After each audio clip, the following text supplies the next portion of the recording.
আসসালামু আলাইকুম। আপনাদের মাঝে একটি জায়গার সন্ধান নিয়ে আসছি।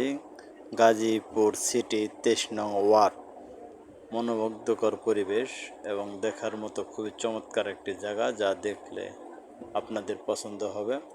৩০ ফিট পাকা রাস্তার সাথে ময়মনসিংহ হাইওয়ে থেকে সর্বোচ্চ যেতে ৫ মিনিট লাগে। এবং এই যে জায়গাটা দেখছেন, চাং, কলা গাছ এবং মাচা সহ যে জায়গাটা, এই জায়গাটা রাস্তা একদম সাথে ঘেঁষে, রাস্তা ঘেঁষে, যাকে বলে রাস্তার উপরে, এরকম অবস্থায় আছে। আপনাদের অবশ্যই ভালো লাগবে। যদি আপনারা নিতে চান তাহলে আপনারা সরাসরি এসে জায়গায় উপস্থিত থেকে পরিবেশ আরও সুন্দরভাবে দেখতে পারবেন। আশেপাশের পরিবেশ অনেক সুন্দর, খোলামেলা, আলো বাতাস সহ নিরিবিলি পরিবেশ।